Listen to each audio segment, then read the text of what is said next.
وہ کھلے داخلی دروازے سے اندر جانے کے بجائے وہیں برآمدے میں ہی رک گئی تھی۔ داخلی دروازے کے دائیں طرف یہ ایک اسٹینڈنگ فلور مرر تھا جس نے اس کی توجہ اپنی طرف مبذول کرائی تھی۔ اوک ٹری سے بنا ہوا لیکن ابنوسی رنگت کا وکٹورین اسٹائل کا ایک بہت پرانا شیول مرر جس کے دونوں اطراف میں ہک تھے، اچھی پالش نہ ہونے کے باوجود وہ بے حد اچھی حالت میں تھا۔ فرنیچر میں تھوڑی سی دلچسپی اور پہچان رکھنے والا بھی ایک نظر میں ہی لکڑی کی عمدگی اور اس پر بنے ہوئے ڈیزائن کی نفاست کو جانچ لیتا۔ وہ ایک اینٹینک پیس تھا اور کم از کم شہربانوں کی نظر سے چوک نہیں سکتا تھا۔ وہ کچھ تجسس اور دلچسپی کے عالم میں فریم کے پاس آئی تھی۔ اپنی انگلیوں کے پوروں سے اس نے لکڑی پر بنے ڈیزائن کے نشیب و فراز کو جیسے محسوس کرنے کی کوشش کی تھی۔ اس کی پوریں گرد آلود ہوئی تھی۔ فریم کو یقیناً باقاعدگی سے صرف سرسری انداز میں جھاڑا جاتا تھا۔ اوول شکل کا آئینہ اب شفاف نہیں رہا تھا، اس میں ہلکے ہلکے نشان نظر آ رہے تھے۔ یقیناً دوسری طرف موجود کروم اب اپنی مدت پوری کرنے کے بعد فنا پذیر تھا، لیکن اپنے وجود پر زمانے کے تغیر و تبدل کے تمام نشانات رکھنے کے باوجود وہ شیول مرر کسی بھی آرٹ لور کو سحر زدہ کر سکتا تھا جیسے اس وقت وہ ہو رہی تھی۔ اس نے شیول مرر میں اپنے عکس کو دیکھا۔ غیر محسوس طور پر سر پر ٹکائے گلاسز کو ٹھیک کرتے ہوئے اس نے ماتھے پر آئے ہوئے اپنے کچھ بالوں کو دوبارہ سن گلاسز کی مدد سے قابو کرنے کی کوشش کی تھی، اور مرر کے سامنے سے ذرا سا ہٹتے ہی اس نے آئینے میں اپنے عقب میں ابھی تک ڈرائیو وے میں کھڑے اپنے عملے کے افراد سے باتیں کرتے شیر دل کو دیکھا تھا۔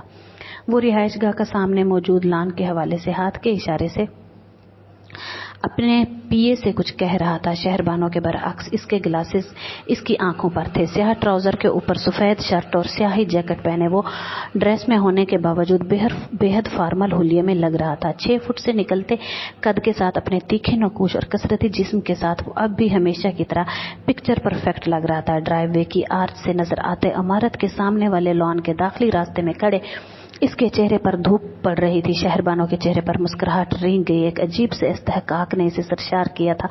آئینے میں نظر آنے والا قابل رشک مرد اس کا تھا یا شاید وہ اس کی تھی؟ نہیں، وہ دونوں ایک دوسرے کے تھے، ایک دوسرے کے لیے بنے تھے۔ وہ عکس جو کسی بھی عورت کی نظر کو بھٹکانے کا باعث بن سکتا تھا صرف اسی کا تھا، شہربانوں کا شیر دل۔ اسے یاد نہیں وہ زندگی میں کتنی بار اسے دیکھ کر فریز ہوئی تھی، کتنی بار اس پر فدا ہوئی تھی، کتنی بار اسے اپنے آپ پر رشک آیا تھا کہ شیر دل کا نام اس کے نام کا حصہ تھا۔ آئینے میں نظر آنے والا مرد اس کے وجود کو اتنے سالوں سے اسی طرح اپنی انگلی کے گرد لپیٹے ہوئے تھا۔ شیر دل بالآخر مرکزی لان اور حال میں موجود فلیگ پول کے بارے میں ہدایات دے کر فارغ ہو گیا تھا۔ اس کے ساتھ کھڑی 3 سالہ مثال نے اس کی انگلی دوبارہ پکڑ لی تھی۔ شیر دل نے ذرا سا جھک کر بڑی سہولت کے ساتھ مثال کو اٹھا لیا تھا، پھر اپنے عملے کے افراد کے ساتھ برآمدے کی طرف بڑھتے ہوئے اس نے اس شیول مرر کے سامنے کھڑی شہربانوں کو دیکھا۔ شہربانوں تب تک آئینے میں نظر آنے والے اس کے عکس سے نظریں ہٹا چکی تھی۔ اس نے آئینے میں شیر دل کو اندرونی دروازے کی طرف آتے دیکھ لیا تھا۔ ذرا سا پلٹ کر وہ شیر دل کے انتظار میں رکی اور ایک لمحے کے لیے دونوں کی نظریں ملی۔ شیر دل اسے دیکھ کر مسکرایا تھا۔ وہ اس گھر میں پہلے آ چکا تھا اور وہ جانتا تھا داخلی دروازے کے قریب رکھا یہ آئینہ اس کی بیوی کے قدموں کی زنجیر بننے والا تھا۔ شہربانوں وہاں نہ رکتی تو وہ حیرت سے مر جاتا۔ وہ اپنی بیوی کی پسند ناپسند سے کسی سائیکٹرسٹ کی طرح واقف تھا۔ اس حد تک وہ اس گھر میں موجود ان تمام چیزوں کی لسٹ بنا کر دے سکتا تھا جن کے سامنے شہربانوں آج رکنے والی تھی، اور قیام لمبا ہوتا یا چھوٹا وہ یہ بھی بتا سکتا، نہ صرف یہ بلکہ وہ یہ بھی بتا سکتا تھا کہ اس گھر کی کون کون سی چیز اسے پسند نہیں آنے والی تھی، اور وہ ان تمام چیزوں کی تبدیلی کے انتظامات کر کے آیا تھا۔ شیر دل اپنی شہربانوں کو حد سے زیادہ جانتا تھا۔ Is not it beautiful? اس نے شیر دل کے قریب آتے ہی اس کے بازو پر غیر محسوس انداز میں ہاتھ رکھتے ہوئے اس تک اپنی ستائش پہنچائی تھی۔ اٹ از، شیر دل نے تائید کی تھی۔ اس نے بھی اپنے سن گلاسز اب سر پر ٹکا لیے تھے۔ وہ دونوں اب اس اسٹینڈنگ مرر کے بالکل سامنے ایک دوسرے کے برابر کھڑے تھے، مثال کو گود میں لیے وہ ایک خوش و خرم خاندان کا عکس تھا۔ اوول مرر میں ان کا عکس گلے میں پہنے جانے والی کسی لاکٹ میں لگی تصویر کی طرح دکھ رہا تھا۔ مثال نے شیر دل کی گود سے اترنے کے لیے جدوجہد کی تھی۔ شیر دل نے اسے جھک کر نیچے اتار دیا۔ وہ ہاتھ میں پکڑے ٹیڈی بیئر کے ساتھ داخلی دروازے سے اندر بھاگ گئی۔ بہت پرانا لگتا ہے یہ، شہربانو اب اس مرر پر تبصرہ کر رہی تھی۔ 150 سال پرانا تو یہ گھر ہے، اور یہاں موجود بہت سا فرنیچر انگریزوں کے زمانے کا ہی ہے۔ استعمال سے زیادہ ڈیکوریشن اور مینٹیننس بجٹ خراب کرنے کے لیے سنبھال کر رکھا ہوا ہے۔ تب سے شاید شیر دل اندر جاتے ہوئے بڑبڑایا تھا۔ عملے کے افراد نے ایک خوش آمدید مسکراہٹ دی تھی साहब के इस तबसरे पर शेरदिल अब अंदर चला गया। शहरबानो भी अंदर दाखिल होगी। दाखिली दरवाजे को इनके लिए खोलकर पकड़े हुए मुलाजिम ने जैसे सुकून की सांस ली थी। वो दरवाजा पकड़े पिछले 15 मिनट में वहां अकड़ गया था। वो एक राहदारी नुमा कमान की शक्ल का बरामदा था जिसमें वो दाखिल हुए थे। वो राहदारी दोनों अतराफ से आगे घर के इन कमरों तक जाती थी जिनके दरवाजे फिलहाल इनकी नजरों से उछल थे। पूरी राहदारी में कदे आदम खिड़कियां थी जिनके ऊपर पड़ी हुई आरायशी चिक्कें इस वक्त उठी हुई थी। दोनों तरफ में मुख्तलिफ जगहों पर कुर्सियां, तपाइयां और दीवान पड़े हुए थे। वो राहदारी इस मखसूस इंग्लिश आर्किटेक्चर की एक शानदार मिसाल था जो अंग्रेजों ने बरसगीर में यहाँ के मौसमी हालात को मद्देनजर रखते हुए इस्तेमाल किया था। इस राहदारी की कदे आदम खिड़कियों से बरसगीर की मानसून और यूरोप की सनबात दोनों से लुत्फ अंदोज हुआ जा सकता था। दीवारों पर अब अक्सर जगहों पर सेलन नजर आ रही थी। बाहर खिड़कियों और दीवारों पर चढ़ी बेलें इसकी बुनियादी वजह थी। शायद शहरबानों ने वहां खड़े खड़े एक ही नजर में इस पूरी राहदारी का जायजा लिया था। शेरदिल अब दाखिली दरवाजे के बिल्कुल सामने अंदर पड़े हाल में खुलने वाले दरवाजे की तरफ जा रहा था जिसके दोनों पट पहले ही खुले हुए थे और इस हाल में दूर मिसाल मटर गश्त करती नजर आ रही थी। इस हाल नुमा कमरे के आधे हिस्से में डाइनिंग एरिया था और बाकी का आधा हिस्सा सिटिंग एरिया के तौर पर इस्तेमाल हो रहा था। शेरदिल ने ठीक कहा था। वहां अंदर वाकई बहुत से ऐसे फर्नीचर आइटम्स थे जो इस्तेमाल करने से ज्यादा देखने से ताल्लुक रखते थे। शहरबानो अब मुकम्मल तौर पर उनको देखने में थी। वो जैसे किसी एंटीनिक गैलरी में आ गई थी। क्या फर्नीचर है, वो दाद दिए बगैर नहीं रह सकी। वो अब एक एक चीज के पास जाकर जैसे इसे छू कर इसे अपना खराज तहसीन पेश कर रही थी। छत के दरमियान एक फानूस भी लटका हुआ था और सिटिंग एरिया का फर्श कारपेट और रग्स से कवर्ड था। वहां मामूली इजाफों के बावजूद सब कुछ इस तरह रखने की कोशिश की गई थी जैसे वो किसी जमाने में होता होगा। आतिशदान जहां अब गैस हीटर नजर आ रहा था, बड़े बड़े रोशनदान जो कभी खुले रहते होंगे अब बंद थे और एक बहुत भारी भरकम स्प्लिट यूनिट ने इनके फराइज अपने जिम्मे ले लिए थे। सबसे अजीब और किसी हद तक बदनुमा चीज इस हाल कमरे का टाइल्ड फ्लोर था जो इस कमरे में दाखिल होते ही शहरबानों की नजर में आ गया था और जिसे तब्दील करवाने के लिए शेरदिल के अमले का एक आदमी एक कैटलॉग लिए वहां खड़ा हुआ था। हाल के बिल्कुल सामने की दीवार के साथ एक बेहद कुशादा सीढ़ी ऊपर वाली मंजिल पर जा रही थी। I hate this floor, Shahrbano ने जैसे ऐलान करने वाले अंदाज में कहा। And I have the alternative, Sherdil ने भी तुर्की बतुर्की जवाब में कहा था क्योंकि वो अपनी बीवी की पसंद और नापसंद से बखूबी वाकिफ था। कैटलॉग है पीए के पास, इसमें से अभी टाइल सिलेक्ट कर लेते हैं। वो किचन है, शेरदिल ने इससे कहते कहते दाएं तरफ कमरे के आखिरी कोने में मौजूद एक दरवाजे की तरफ इशारा करते हुए कहा। वो दोनों अब साथ साथ चलते किचन में आ गए थे जहां काम करने वाला अमला अब बेहद मुस्तैद खड़ा था और वो दरवाजा किचन, गार्डन और सर्वेंट क्वार्टर तक जाता था। शेरदिल इसे मजीद बता रहा था। वो दोनों अब साथ साथ अमले को किचन के हवाले से हिदायत भी दे रही थी। डीसी के तौर पर शेरदिल की वो पहली पोस्टिंग थी इस सूबे के काबिल तरीन नौजवान ऑफिसर्स में। वो अपनी फैमिली बैकग्राउंड की वजह से एक बेहद मुमताज मकाम रखता था। शहरबानो अभी तक किचन का जायजा ले रही थी जो नए और पुराने तर्ज तामीर का एक फनी डिस्प्ले था। वो इस घर का वाहिद हिस्सा था जहां जरूरत तख्लीकी ज़ौक़ पर हावी नजर आ रही थी। बड़े बेढंगे अंदाज में किचन और पेंट्री में कैबिनेट्स और रैक्स का इजाफा किया गया था और मुनासिब सफाई न होने की वजह से इन कैबिनेट्स और रैक्स के साथ दीवारों और फर्श का हुलिया भी खराब था। बड़े बड़े रोशनदान वहां भी थे और खाना पकाने वाली जगह पर एक बेहद शानदार चिमनी भी थी। लेकिन शहरबानों को यकीन था कि वो चिमनी सफाई न होने की वजह से मुकम्मल तौर पर ना सही लेकिन बड़ी हद तक ब्लॉक्ड हो गई थी। मकड़ी के जालों, गर्द गुबार और शायद परिंदों वगैरह के घोंसलों की वजह से भी जो किचन के अकब में दीवारों पर चढ़ी बेलों और सब्जे की बहुतात की वजह से अगर रोशनदान और चिमनी तक पहुंच गए होंगे तो ये नामुमकिनात में से नहीं था।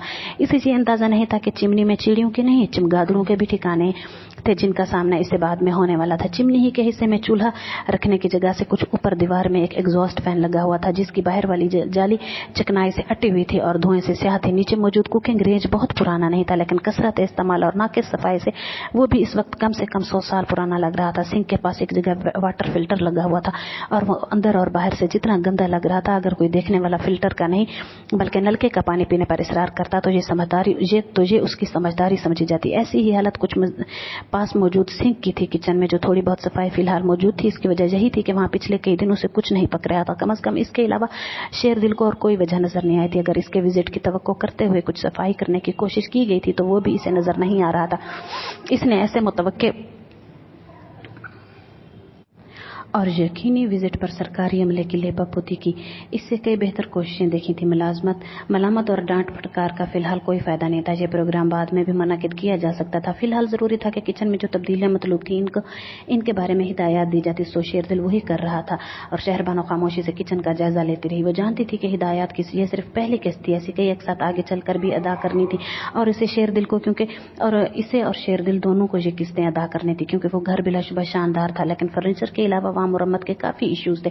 मुझे ये तो नहीं पता कि शहर के एडमिनिस्ट्रेशन के लिए मैं क्या कर सकता हूँ, लेकिन मुझे ये जरूर पता है कि शहर में हेपेटाइटिस सी का वायरस फैला तो इसकी वजह डीसी हाउस में इस किचन में पका हुआ खाना खाकर जाने वाले गेस्ट होंगे। शहरबानों ने किचन से निकलते हुए अपने अकब में शेरदिल को ये कहते हुए सुना।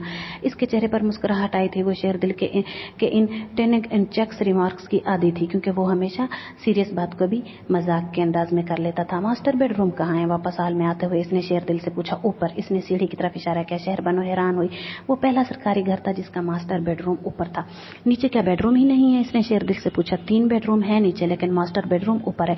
वो एक बार फिर मिसाल को गोद में लिए हुए कह रहा था। मास्टर बेडरूम एक वसी व अरीज कमरा था, लेकिन शहरबानों को इसकी हालत देखकर मजीद हैरत हुई। वाज़े तौर पर वो बहुत अरसे से ज़ेरे इस्तेमाल नहीं था। फर्श, दीवारें, खिड़कियां और दरवाजे, हर चीज अबतर हालत में थी। ये कोई इस्तेमाल नहीं कर रहा था। शहरबानों ने जैसे कुछ हैरानी से कमरे में घूमते हुए शेरदिल से पूछा। कमरे में बराए नाम फर्नीचर था और वो भी इंतहाई खस्ता हालत में था। नहीं, बुरहान साहब सिर्फ नीचे का फ्लोर ही इस्तेमाल कर रहे थे। वहीं एक बेडरूम मास्टर बेडरूम के तौर पर इनके इस्तेमाल में था। शेरदिल ने इसे बताया। ये मास्टर बेडरूम तो बहुत अरसे से कोई भी डीसी साहब इस्तेमाल नहीं कर रहे, बंद ही रहता है। ये सब लोग नीचे ही रहते हैं। पीए ने शेरदिल की बात में मजीद में इजाफा किया। नीचे वाले कमरे क्या ज्यादा अच्छे हैं? शहरबानों ने खिड़की से बाहर झांकते हुए पूछा। वहां से वो आसपास फैले वसी रिजलान और लान से दूर सड़क तक देख सकती थी। व्यू जबरदस्त था। नहीं मैडम, वो ज्यादा अच्छे तो नहीं है, लेकिन शुरू से वही इस्तेमाल होते आ रहे हैं। वहाँ सारी सहूलियात हैं। इस कमरे के बाथरूम में भी अभी पुराने फिक्सचर हैं। फिर छत भी कभी कभार टपकने लगती है अगर ज्यादा बारिश हो जाए तो। शहरबानो और शेरदिल ने पीए की बात पर बेख्तियार सर उठाकर छत को देखा। छत की हालत वाकई काफी खराब थी और वो कभी कभार नहीं, यकीनन बाकायदगी से टपकती थी और एक जगह से नहीं बल्कि 2-3 जगहों से टपकने के निशानात मौजूद थे। और भी कुछ वजूहात हैं जिनकी वजह से ये कमरा इस्तेमाल नहीं होता। पीए ने बात जारी रखते हुए आखिरी जुमला कुछ हचकचा कर कहा। शेरदिल ने चौंक कर से देखा। और क्या वजूहात हैं? पीए चंद लम्हे जैसे कुछ तामुल करता रहा। फिर इसने कहा, इस कमरे में कुछ असरात हैं। शेरदिल और शहरबानो बैक वक्त इसकी तरफ मुतवज्जे हुए और बोले, कैसे असरात? शेरदिल ने माथे पर चंद बिलों के साथ कहा। पीए ने सर हिलाया। आपका मतलब है जिन भूत? इसने पीए के जवाब से पहले ही कहा। पीए ने सर हाँ में हिला दिया। शेरदिल और शहरबानो ने बेख्तियार एक दूसरे को देखा। मुझे तो पहले नहीं बताया तुमने ये? शेरदिल ने कुछ तजस्सुस के आलम में उससे पूछा। मैंने सोचा आपको पता ही होगा, पीए ने कहा।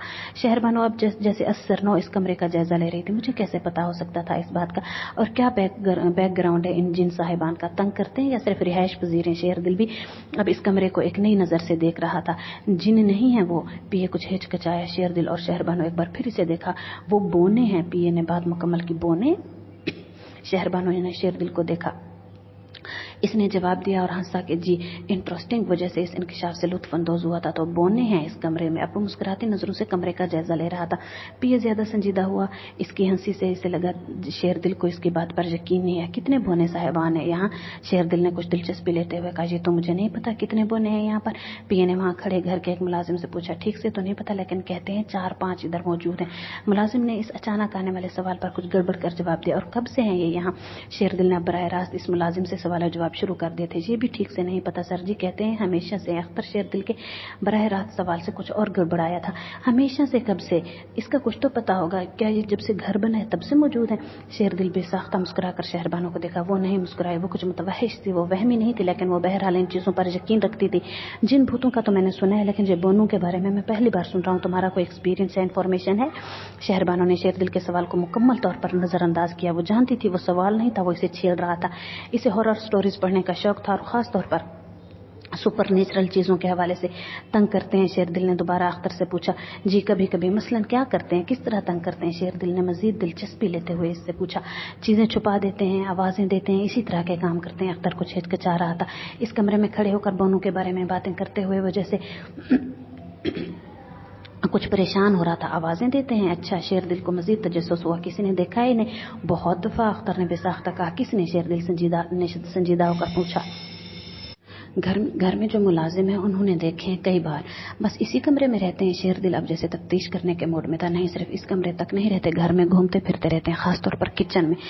शेरदिल अख्तर की संजीदगी से कई बात पर बेख्तियार सा अच्छा किचन में भी घूमते फिरते हैं। इस कमरे के बाद सबसे ज्यादा किचन में ही असर है इनका अख्तियार। अख्तर ने संजीदगी से बताया। शेरदिल बेहद मानीखेज अंदाज में शहरबानो को देखकर मुस्कुराया। फिर इसने अख्तर से कहा, तो इस कमरे को सिर्फ बोनू के रहने की वजह से बंद कर दिया गया। अख्तर चंद लम्हों के लिए हिचकिचाया। फिर इसने कहा, इस कमरे में कुछ और भी मसला है। इसने बिलाखिर कहा, अच्छा अभी कुछ और बाकी है, फरमाएं और क्या क्या मसला है इस कमरे का, मुझे तफसील से बता दें। शेरदिल ने एक गहरी सांस लेकर उससे कहा, इसे इन तमाम बातों में से किसी एक बात पर भी यकीन नहीं आ रहा था, लेकिन फिलहाल वो इन मुलाजिमीन के साथ बहस के मूड में नहीं था, खासतौर पर शहरबानों के सामने। वो अंग्रेजों के जमाने में किसी डिप्टी कमिश्नर को इसकी बीवी ने कत्ल किया था, जहां शहरबानों को जैसे करंट लगा। शेरदिल अपने सवाल पर अब पछताया था। जासूस यकीनन एक इंतहाई मुज़िर चीज साबित हुई थी। इसके लिए अब अगर शहरबानो इस घर में रहने से इनकार कर देती तो ये बिल्कुल समझदारी की बात समझी जाती। इस कमरे में कत्ल किया था? शेरदिल ने अब संजीदा होते हुए कहा, नहीं, इस कमरे में नहीं, ऊपर छत से गिराया था इसने अपने शोहर को। शेरदिल ने इत्मीनान की सांस लेते हुए कहा, चलो कम से कम इस कमरे में तो कुछ नहीं किया ना इसने। शेरदिल ने जैसे शहरबानो को तसल्ली देने की कोशिश की, लेकिन इसका जुमला इसके मुंह में ही रह गया। इस कमरे में उसने खुदकुशी की थी। अख्तर ने बाकी बात बताई। शेरदिल ने शहरबानो को देखा, इसका चेहरा इसे कुछ और बता रहा था। इसके बाद इस कमरे को बेहद पसंद करने के बावजूद शेरदिल को अंदाजा हो गया था कि इस कमरे में रिहाइश अख्तियार करने का इसका ख्वाब सिर्फ ख्वाब ही रहने वाला था। शहरबानो अब ये दास्तान सुनने के बाद अगर इस घर में रिहाइश अख्तियार करने पर तैयार हो भी जाती तो ये भी बहुत बड़ी फेवर होती इसके लिए। वो कमरा अब तक इससे पहले वहां आने वाले किसी भी डीसीओ ने क्यों इस्तेमाल करने की कोशिश नहीं की, अब वो जान गया था, क्योंकि उनकी बीवियां ही इस मामले में थोड़ा पीछे हट गई होंगी। और कत्ल क्यों किया था अब ये भी बता दें अख्तर साहब। शेरदिल ने कुछ इस्तेहज़ाया अंदाज में कहा, वो हफ्ता पहले इस घर का एक सरसरी जायजा लेने के लिए जहां होकर गया था, और ये मास्टर बेडरूम इसने तब भी देखा था जब किसी ने इसको इतनी तफसील से लंबी चौड़ी बातें बताने की कोशिश नहीं की थी। इस अफसर का किसी औरत के साथ चक्कर था, इसकी बीवी ने दोनों को देख लिया था। फिर इसके बाद ही इसने अपने शोहर को कत्ल किया। अख्तर ने संजीदगी से कहा, इस कहानी से ये सबक हासिल होता है कि अगर कोई चक्कर हो तो कम से कम बीवी के हाथों पकड़े नहीं जाना चाहिए। बुरा अफसर था जो पकड़ा गया, अच्छा अफसर होता तो कभी पकड़ा ना जाता। यकीनन वो इस सजा का मुस्तहिक था। शेरदिल ने बेहद संजीदगी से इस बार अंग्रेजी में तबसरा किया था, जो सिर्फ शहरबानो सुन सके और समझ सके। वो बिल्कुल महसूस नहीं हो रही थी। इस औरत का क्या हुआ? शेरदिल ने कमरे से निकलते हुए पूछा। इसने खुदकुशी कर ली। अख्तर पीछे आते हुए बोला, नहीं, मैं इस औरत का पूछ रहा हूँ जिसके साथ इसने शोहर को पकड़ा था। शेरदिल ने कहा, पता नहीं सर, इसका तो मुझे नहीं पता। अख्तर गड़बड़ा गया, मुझे बस इतनी ही कहानी आती है, नहीं तो पता करके मुझे बताना, मैं इंतजार करूंगा तुम्हारे जवाब का। शेरदिल साथ आती शहरबानो ने जैसे इसे टोका था। वो जानती थी शेरदिल को किसी बात का यकीन नहीं आता और वो इसे गॉसिप के सिवा कुछ नहीं समझ रहा था। शेरदिल ने मुस्कुरा कर इसे देखा और कहा, जरा छत पर भी ले जाओ, देखें डीसी साहब कहां से गिराए गए थे। शेरदिल ने शहरबानो की बात का जवाब देने के बजाय अमले से कहा। अमले के लोगों में एकदम अफरा तफरी के आसार पैदा हुए। छत के दरवाजे की चाबी इनके पास नहीं थी। इन्हें तवक्को नहीं थी कि ये सब कुछ सुनने के बाद भी मिस्टर और मिसेस डीसी छत पर जाने की ख्वाहिश का इजहार करेंगे, या दूसरे लफ्जों में इसकी हिम्मत कर पाएंगे। यहाँ मिसेस डीसी को तो छत देखने का कोई इश्तिहाक नहीं था, लेकिन डीसी साहब अगर छत देखने के लिए बेकरार हो रहे थे तो इसकी वजह जाए वकुआ के नज़ारे की ख्वाहिश से ज्यादा छत के मुआयने की ख्वाहिश थी। अगर ऊपर वाली मंजिल की छत पिछले कई सालों से इसलिए टपक रही थी क्योंकि वहां कोई रिहाइश पजीर नहीं था, तो 150 साल पुरानी छत की यकीनन मुनासिब मरम्मत भी नहीं की जा रही होगी, और ज्यादा मखदूश हो जाने पर वो छत पूरे मॉनसून में जमीन बोस भी हो सकती थी। आधे घंटे तक घर में छत की चाबी की तलाश के लिए भगदड़ मची रही, और जब अमले को यकीन हो गया कि शेरदिल का छत देखे बगैर टलने का कोई इरादा नहीं तो बिलाखिर चाबी बरामद होगी। शेरदिल इस दौरान बड़े इत्मीनान से 2 कुर्सियां मंगवाकर शहरबानो के साथ मास्टर बेडरूम में बैठा अपने पीए के साथ मिलकर टाइल्स की कैटलॉग देखता रहा। शहरबानो बुरी तरह बेजार बैठी रही, लेकिन इसने शेरदिल को वहां से चलने के लिए नहीं कहा था। इसका फायदा भी नहीं था, शेरदिल वहां से जाने वाला भी नहीं था। शादी के शुरू के दिनों में ही से अंदाजा हो गया था कि शेरदिल अपने प्रोफेशनल मामलात में इसकी राय को ना तो अहमियत देता है और ना ही पसंद करता था। शहरबानो ने कभी इसके मामलात में टांग अड़ाने की कोशिश भी नहीं की थी। वो जिंदगी में कभी कोई ऐसा काम करने की हिम्मत भी नहीं कर सकती थी जो शेरदिल को नापसंद हो। वो इससे डरती नहीं थी, वो सिर्फ पागलपन की हद तक इसके साथ इश्क में मुब्तला थी। अमले के अफराद ने चाबी की तलाश के दौरान चंद बार शेरदिल को बाकी घर दिखाने के लिए आमादा करने की कोशिश की। बाकी घर छत के बाद शेरदिल का एक ही जवाब था जो 2 टोक था। वो अच्छी तरह जानता था कि एक बार वो इसे ऊपर वाली मंजिल से नीचे ले गया तो फिर वो नीचे इसका इतना वक्त ज़ाया कराएंगे कि वो याद रहने के बावजूद ऊपर नहीं आ पाएगा। अपनी सरकारी मुलाजमत के दौरान वो मातहत अमले के सारे पैंतरों और हरबों से वाकिफ हो चुका था। जिस चाबी की तलाश में आधा घंटा लगा था छत का ताला इससे नहीं खुला था। वो जंग आलूद होने के बाद तोड़कर खोला गया और छत पर पहला कदम रखते ही शेरदिल को पता चल गया कि अमला छत को इससे छुपाने की कोशिश में क्यों मसरूफ था। वो छत बिल्कुल भी नहीं थी, जड़ी बूटियों, झाड़ियों, घास फूस का एक जजीरा नुमा जंगल था। सर्दियों के मौसम के बावजूद छत पर काय की तह कई जगहों पर वो काई जैसे दलदल जैसी शक्ल अख्तियार कर गई थी और काई से भरी हुई छत पर जगह जगह मुख्तलिफ झाड़ियां नुमा पौधे उगे हुए थे। वो किस तरह वहां उगाए थे, इसका जवाब साइंस दे सकती थी जब वो सरकारी अमला जिनके तामुन से वो नबाताती गार्डन वहां मौरज वजूद में आया था। शेरदिल 2 कदम से आगे नहीं बढ़ा था, वो अपने जूतों का सत्यानाश नहीं मार सकता था और उसे यकीन था कि काई और घास फूस के इस जजीरे में हर तरह के हशरातुल अर्ज भी होंगे और अगर सांप वगैरह पाए जाते तो भी इसे हैरत नहीं थी। अगली बार जब मैं इस घर में आऊं तो सबसे पहले मैं छत पर आऊंगा। इसके ऐलान में क्या तंबीह थी कि इसका मातहत अमला ही जानता था। मास्टर बेडरूम मैं इस्तेमाल करूंगा और छत अब ब्लॉक नहीं होगी, वो ये कहते हुए सीढ़ियां उतर रहा था। शहरबानो इससे पहले ही नीचे उतर रही थी और इसने सीढ़ियां उतरते हुए इसका एक एक जुमला सुन लिया था। वो किसी सूरत इस बेडरूम में रहने को तैयार नहीं थी, वहां बोने होते ना होते, लेकिन ये दूसरा किस्सा इसका दिल उठाने के लिए काफी था। पीए ने ठीक कहा था, नीचे वाले बेडरूम्स बेहद अच्छी हालत में थे, वहां तमाम जदीद सहूलियात मुयस्सर थी और शहरबानो ने भी वहीं रहने का फैसला कर लिया था। लेकिन इसने फिलहाल शेरदिल से इसका जिक्र नहीं किया था। घर से बाहर निकलते हुए शहरबानो इतनी खुश नहीं थी जितनी वो अंदर जाते हुए थी खुश थी। बिलाशुबा वो घर बहुत शानदार तर्ज तमीर का हामिल था। आर्किटेक्चर शहरबानो का मेजर रहा था। वो आर्किटेक्चर ना भी पढ़ती तब भी इसे जनून की हद तक इस सब्जेक्ट में दिलचस्पी थी, खास तौर पर बरतानवी राज के जमाने में बनाई जाने वाली बरसगीर की पुरानी इमारतों में। बाबा मेरा टैडी, गाड़ी में बैठते हुए मिसाल ने यकदम शेरदिल से कहा, वो चूंका टैडी कहाँ छोड़ दिया तुमने? इसने मिसाल से कहा, आई डोंट नो। जवाब आया था। अमले के चंद्रकांत अंदर दौड़ गए और 15 मिनट हर जगह तलाश के बावजूद वो टैडी कहीं भी ना मिला था। लीव इट मिसाल, बाबा will get you and other teddy. Shahrbano ने बिलाखिर इस तलाश से कुछ बेजार होते हुए कहा। मिसाल बड़ी आसानी से राजी होगी। रेस्ट हाउस की तरफ जाते हुए शेरदिल ने मिसाल को बहलाते हुए कहा, Misal is a good girl. Shehrbano ने मुस्कुराकर मिसाल को देखा जो शेरदिल की गोद में बैठी हुई थी। यस मिसाल इज वेरी गुड गर्ल। कोई जिद नहीं करती अब। शहरबानो ने कहा, बाबा I think I know who took my toy. Misal ने इनके जुमलों के जवाब में एकदम बेहद संजीदगी से कहा, अहो। शेरदिल ने पूछा, there was a boy there. He was asking for my teddy. He wanted to play with it. I did not see any boy there. तुमने कहाँ देखा? शेरदिल ने कुछ हैरान होकर कहा। In the kitchen. मिसाल ने कहा। वैन? शेरदिल ने हैरान होकर पूछा। When I went into the small room next to the kitchen. मिसाल ने हाथ के इशारे से लोकेशन समझाने की कोशिश की। शहरबानो समझ गई वो पेंट्री का जिक्र कर रही थी। यकीनन वो वहीं टैडी भुलाई थी। शायद किसी सर्वेंट का कोई बच्चा होगा। शहरबानो ने शेरदिल से कहा, सर्वेंट की बीवी बच्चे कहाँ से आ गए? मुश्किल से मुलाजमों को ही एकोमोडेट किया है, देखूंगा मैं। शेरदिल ने शहरबानो को जवाब दिया। He was very ugly. मिसाल अब भी बोल रही थी। हु? शेरदिल फिर चौंका। दैट बॉय बाबा। मिसाल ने संजीदगी से कहा, no that's not nice. Shehrbano ने इसे टोका। मामी ही वॉज रियली अगली। मिसाल ने जैसे एहतजाजन कहा था। एंड वेरी समाल। मिसाल ने इजाफा किया। हाउ समाल? शेरदिल ने दोबारा से पूछा। Only this much. मिसाल ने दोनों हाथों के इशारे से इस लड़के की जिसामत बताई। वो तकरीबन 1 फुट का साइज बता रही थी। शहरबानो हंस दी। तुम्हारी बेटी और इसकी फेरी टेल। शहरबानो ने शेरदिल पर तंज किया। मसलन मिसाल कहानियां सुनाने की आदि थी और शेरदिल इसकी कहानियां शौक से सुनता था। शेरदिल मुस्कुराया। And then he disappeared. Sherdil ने मिसाल के अगले जुमले पर ध्यान देने के बजाय शहरबानो से कहा, तुम्हें घर कैसा लगा?